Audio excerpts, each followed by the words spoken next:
Bonjour Djamila Gadouche. Bonjour. Vous êtes enseignante de SVT? Oui, tout à fait, au collège Louis Paulhan à Sartrouville. Et donc dans cet établissement, avec vos élèves de classe de 6e, vous avez testé un ouvrage qui est publié aux éditions Le Pommier et produit par La Main à la Pâte, ouvrage qui s'intitule Esprit scientifique, esprit critique. Vous avez été amené à tester donc certaines de ces séquences avec vos propres élèves. On pourrait parler d'une séquence que vous avez choisie? Oui, j'ai choisi de tester une séquence où les élèves sont mis dans la peau de scientifiques, ils deviennent des paléontologues en herbe. Donc on a travaillé grâce à cette séance la démarche scientifique. Et c'est une séance qui m'a plu parce qu'elle était sous forme d'un jeu de rôle. Et il y avait un scénario qui permettait aux élèves de faire plusieurs observations sur plusieurs jours d'affilée. Alors vous leur avez donné quoi comme outillage pour qu'ils puissent le réaliser? Alors en introduction, on a commencé par s'interroger sur ce qu'était un paléontologue. Qu'est-ce qu'il étudie ? Où il étudie les sites de fouilles, on a travaillé sur les outils, donc les élèves avaient beaucoup de questions, surtout qu'ils ont tendance à associer paléontologie et dinosaures. Bien sûr. Voilà. Et donc on est parti de ça et on a dit on va essayer nous aussi de devenir des paléontologues, donc on va se lancer dans l'aventure.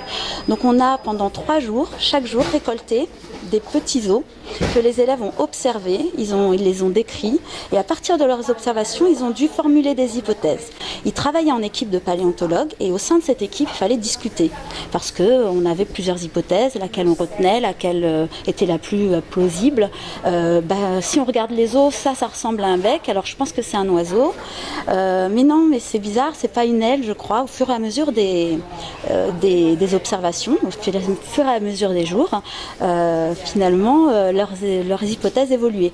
Là, c'est une patte, donc c'est plus tellement un oiseau. Donc les élèves discutaient, c'était très très vif. Des fois, il y avait des désaccords, mais au final, ils ont appris à discuter, à écouter les arguments basés sur l'observation et à argumenter d'une certaine façon, petit à petit. Donc c'était intéressant qu'il y ait ces découvertes au fur et à mesure, comme en sciences. Vous les avez fait travailler en petits groupes. Je suppose que les groupes ont dû confronter aussi leurs hypothèses. Tout à fait. Au bout du 4e jour, on est parti à la bibliothèque du site de fouilles, dans notre jeu de rôle. Ils ont pu consulter des ouvrages, le manuel des squelettes, mais ils ont pu aussi rencontrer les autres équipes qui travaillaient dans le même site de fouilles. Donc là, au début, ils n'avaient pas tellement envie de partager leurs découvertes parce que c'était les leurs et ils avaient leurs idées. Et petit à petit, en acceptant de regarder, de partager avec les autres, ils se sont rendus compte que c'était très intéressant parce que d'autres avaient découvert des os qui complétaient leur squelette. Qui n'étaient pas les mêmes que les leurs. Qui n'étaient pas les mêmes et qui permis de proposer d'une nouvelle hypothèse ou des nouvelles hypothèses et d'échanger. Ça a été une phase très riche, alors qu'au début, ils étaient plutôt réticents.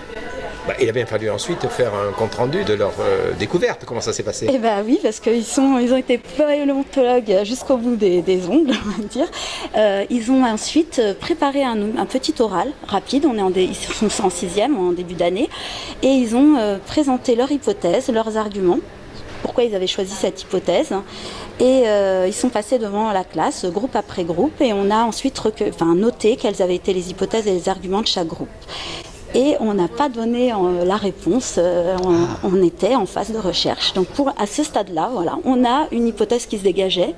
Ce serait un ancêtre d'amphibien, mais voilà, comme en science, les réponses mettent du temps et posent de nouvelles questions. Exactement. Très bien. Et au bilan général, comment vous trouvez ce manuel, ce livre?